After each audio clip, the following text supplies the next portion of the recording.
What is the one number, the one percentage point that would absolutely destroy you? Is it watching your 401k, the nest egg you spent decades building, get cut in half? Is it seeing the equity in your home, the foundation of your family's wealth, evaporate into thin air? We are told these market crashes are unpredictable, like financial hurricanes that strike without warning, but that is a comforting lie. The truth is far more terrifying because it's diagnosable. The collapse of 1929 that led to breadlines and a 25-year recovery, the dot-com implosion of 2000 that vaporized $5 trillion in wealth, they weren't random accidents. They were clinical diagnoses, the inevitable result of three identical, fatal symptoms infecting the economic bloodstream. And right now, in 2025, these same three symptoms are not just present, they are raging at a fever pitch that makes 1929 and 2000 look like mild warnings. This isn't about doom-mongering, this is about pattern recognition. It's about the same three signals that have flashed red before every single great financial catastrophe in modern history. The blueprints for the coming collapse are already written, and they are sitting in the history books, waiting for anyone with the courage to read them. The question is, will you be the one who sees the flashing red lights for what they are? Or will you be the one who ignores them all the way down? Let's begin with the most concrete of the three signals, the absolute mathematical insanity of valuations. This isn't a matter of opinion or sentiment. It's about numbers that have entered the realm of pure fantasy. And when you line these numbers up across history, a terrifying pattern emerges, a pattern that has only ever ended in catastrophic collapse. First, 1929. In the years leading up to the crash, the average price-to-earnings ratio for stocks on the S&P Composite Index soared to an unprecedented 32. To understand how insane that was, you need to know that for the entire century before that, the average P/E ratio hovered around 15. A P/E of 32 meant investors were paying $32 for every $1 of company profits, a price that assumed not just growth, but decades of flawless, uninterrupted, miraculous growth. It was a bet that corporate America could defy every economic cycle in history. They were wrong. Now, fast forward to the peak of the dot-com bubble in March of 2000. This is where traditional metrics were not just stretched, they were declared obsolete. The poster child was Pets.com. This company, which sold pet supplies, achieved a valuation of over $300 million at its peak. Let's break down why that number was clinically insane. In its last reported quarter, Pets.com had a mere $5.8 million in revenue, but its cost of sales was $8.8 million. It was literally losing money on every single bag of dog food it sold. Its business model was to lose $3 million for every $5.8 million it brought in the door, and it was valued at 50 times. Its annual sales. The market wasn't valuing a business, it was valuing a fantasy. And now, we have 2024 standing on the same precarious ledge. Look at the current crop of AI darlings. Companies like Palantir, for instance, have traded at over 20 times sales, but that's almost conservative compared to what's happening in the shadows. We're seeing pre-revenue AI startups valued in the billions. We have companies whose entire AI product is a thin wrapper around another company's API, trading at 50, 80, even 100 times their annual revenue. Let's be clear about what a 100x sales valuation demands. For a company to simply justify that price, not to be a brilliant investment, just to not be a catastrophic one, it would need to, first, grow its sales by 1,000%. And then, it would need to maintain hyper-growth and double its profits every single year for a decade. And it would have to do this without a single recession, a single competitor, a single product failure. It's not just optimistic. It's a mathematical fantasy on a mass scale. This is the first and most dangerous signal. The point where the price on the screen becomes a collective delusion, completely untethered from the cash flows, assets, and economic reality of the business itself. In 1929, it was the P/E ratio. In 2000, it was the price to website hit ratio. Today, it's the price to AI hype ratio. The costume changes, but the fatal flaw remains identical. When you see valuations that require a perfect, frictionless future to make any sense, you are not looking at an opportunity. You are looking at a countdown clock. Now we come to the second signal, the psychological engine that makes this valuation insanity possible, the this time is different delusion. This is the siren song of every bubble, the intoxicating story we tell ourselves to justify why the old rules no longer apply. And it's always sold by the smartest people in the room. In 1929, it was the unshakable belief in a new era economy. Celebrated economists like Irving Fisher of Yale University famously declared just weeks before the crash that stocks had reached a permanently high plateau. The reasoning was seductive. The Federal Reserve had tamed the business cycle. New technologies like radios and automobiles were revolutionizing productivity, and modern corporate management could navigate any challenge. The belief was that the brutal boom and bust cycles of the 19th century were a relic of a less sophisticated age. They were wrong, catastrophically wrong. Now, shift to the year 2000. The mantra was, the internet changes everything. It wasn't just a technology, it was a religion. Pundits and analysts argued that traditional metrics like profits and price-to-earnings ratios were obsolete in a digital world where first-mover advantage and eyeballs were the new currencies. The old economy was bricks and mortar, a dinosaur destined for extinction. This dogma allowed companies with no path to profitability to command billion-dollar valuations. The collective delusion was that the internet had repealed the laws of economics. It hadn't. And today, in 2025, we are living inside the exact same story, only the buzzword has changed. Now, it's AI will revolutionize the world. And just like before, it's true as a technology. But as an investment thesis, it's being used as a magical incantation to justify any valuation, dismiss any risk, and ignore all historical precedent. We are told that AI is so transformative that companies trading at 100 times revenue are cheap. That this technological shift is so profound, it creates a new paradigm where cash flow doesn't matter.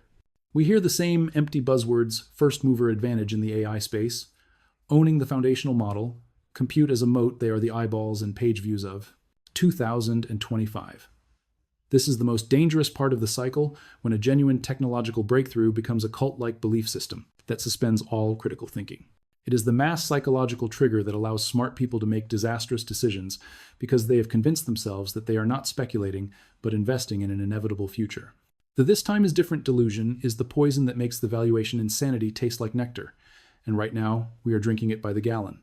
Now we arrive at the third and final signal, the one that confirms the mania has reached its terminal, most dangerous phase, the total capitulation of the retail investor. This is the moment when the person with the least knowledge and the most to lose becomes convinced they are a financial genius, and their mass entry into the market is the ultimate contrary indicator. Let's be brutally specific. In the summer of 1929, the legendary investor Joseph Kennedy reportedly received a stock tip from a shoeshine boy. That was the moment he knew it was time to get out. Why? Because when someone with no capital, no inside information, and no financial training is giving investment advice, it means the market has been completely drained of sophisticated, smart money. The only people left to buy are the amateurs, the greater fools. The entire system is then running on the fuel of pure, unadulterated greed and ignorance. Now, fast forward to 1999 and the dot-com bubble. The phenomenon was the day trader. Ordinary people were quitting their jobs to trade stocks full-time from their computers, convinced they had unlocked a secret that Wall Street dinosaurs didn't understand. Online brokerages like E-Trade ran ads glorifying the janitor who made a fortune, fueling the belief that this was a new democratic gold rush. Stories circulated of college students and factory workers making millions on tech stocks in a matter of months. This wasn't informed investing, it was gambling, disguised as a revolution. And now, look at our landscape today. We are witnessing a supercharged, digital version of this same mania. We have Reddit groups and Discord channels with millions of members, operating as digital mobs that can pump a nearly bankrupt company's stock up 1,000% in a single day based on memes and collective euphoria, not balance sheets. We have influencers on TikTok and YouTube with zero formal financial training dispensing stock picks to audiences of millions, creating instant, massive demand for the most speculative assets. The 2021 GameStop and AMC saga was not an anomaly, it was a dress rehearsal. Now, the same herd mentality is being applied to AI stocks and crypto. The tools are different. It's not a shoeshine boy, it's a viral post. It's not a guy quitting his job at the factory. It's a 9-year-old crypto influencer on a private jet, but the underlying behavior is identical. It's the final, screaming signal that the market is no longer a place for capital allocation. It has transformed into a global 24/7 casino where the house always wins, and the last one to the table is left holding an empty bag. When your Uber driver, your barber, and your nephew in college are all giving you the same stock tip, history screams one thing: run. So here we stand, with all three signals flashing blood red, the mathematical insanity of valuations, the mass psychological delusion of a new era, and the manic entry of the amateur crowd. But you might be thinking, we've had bubbles before. We've recovered. And that is the most dangerous thought you could have right now. Because what makes 2025 different, what makes it not just another crash, but the crash is the terrifying convergence and amplification of all three signals simultaneously across every major asset class. In 1929, it was primarily a stock market bubble. In 2008, It was a housing and credit bubble. Today, we are witnessing the everything bubble. The insanity isn't confined to AI stocks. It's in commercial real estate, where properties are valued based on pre-pandemic occupancy, rates that are never coming back. It's in the bond market, where decades of artificially low interest rates created a monster of sovereign and corporate debt that now trembles at every hike from the Fed. It's in residential real estate, where prices have detached from income and are sustained only by the fleeting memory of 3% mortgages. For the first time in history, stocks, bonds, and real estate are all in synchronized overvaluation. There is no safe haven, there is no alternative, there is nowhere to hide. This is the perfect storm. The 1929 crash was brutal, but it was largely contained to equities. The 2008 crisis was horrific, but it was centered on housing and banking. The 2025 collapse will be a systemic failure, a cascade where the fall in one overvalued market triggers margin calls and forced selling in all the others. The diversification strategies that saved portfolios in the past will be useless. When everything is correlated at the top, everything will correlate on the way down. This isn't a cycle, it's a dead end, and the exit is blocked. So what happens when this perfect storm finally breaks? Let's be clear and unflinching about the mechanics of the coming collapse, because this won't be a normal correction. This will be a systemic seizure. The first domino to fall will be the most over-leveraged players, the hedge funds and private equity firms that borrowed billions to chase returns in this everything bubble. A sharp, simultaneous drop of 20-30% across stocks and real estate will trigger catastrophic margin calls. They will be forced to liquidate everything, right now, at any price, to cover their debts. This forced selling will drive prices down further, triggering more margin calls, a death spiral.